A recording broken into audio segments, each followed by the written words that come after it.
sagesse, vanité des vanités, tout est vanité, dit l'Ecclésiaste. J'ai commandé à mon esprit de chercher. Aussi loin que mon esprit est allé, tout me rappelle ma vanité. Que constatons-nous sous le soleil? Tel se lève le matin.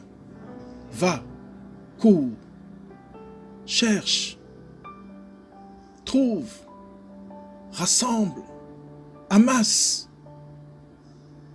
Mais ne sait pas qui profitera de tous ses efforts. Qui lui volera ce qu'il aura amassé?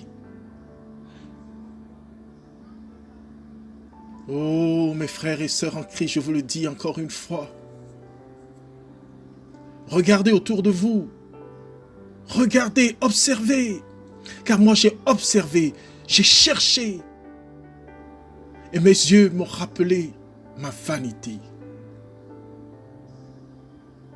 Lorsque vous voyez autour de vous, vous constatez de vous-même que mon peuple aime tous les autres, mais ne s'aime pas soi-même, n'aime pas ses semblables.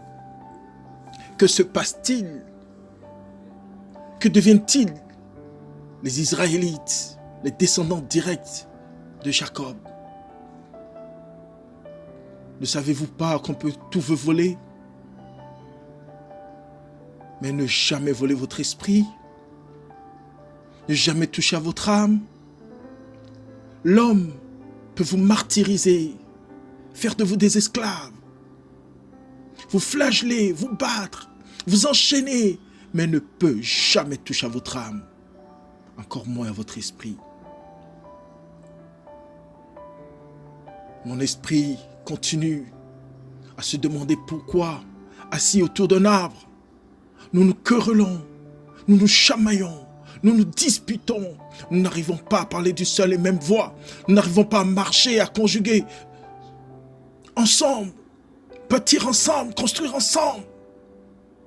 Nous passons notre temps à philosopher, à parler, à bavader, pendant que d'autres construisent. Vanité des vanités, tout est vanité. Aujourd'hui, je regarde encore le soleil briller au-dessus de ma tête et je me rends compte que d'ici peu de temps, ce qui est ne sera plus et ce qui sera ne sera plus jamais. Et ce sera le début d'une nouvelle ère. Qu'attendez-vous, peuple de Dieu, pour comprendre que vous êtes bénis et aimés par l'Éternel? C'est vous. C'est vous. C'est vous. Comme le dit la Bible, le peuple élu fera 400 ans d'esclavage. Mais pourquoi jusqu'à aujourd'hui? Pourquoi ne sommes-nous pas unis? S'unir ne veut pas dire avancer vers la bêtise, faire du mal à son prochain.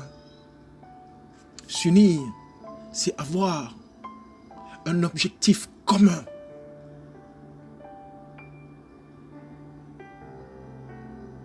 Sans peur ni crainte, sans jalousie ni haine. Oh, regarde encore autour de toi et tu comprendras qu'il est temps que tu te lèves, que tu élèves ta voix vers l'Éternel, notre Dieu, le seul qui garde son souffle de vie en toi, et que tu t'unisses, que tu sèmes chaque pas que tu poses et sèmes les graines d'amour autour de toi, devant toi, à ta droite, à ta gauche, partout où tu marches comme cela. Lève la tête et sème de plus en plus l'amour. Ainsi tu récolteras ce que tu as semé. Soyez bénis, soyez bénis, soyez bénis dans le nom puissant de Jésus-Christ de Nazareth. Amen. partagez massivement, likez pour la gloire de Dieu.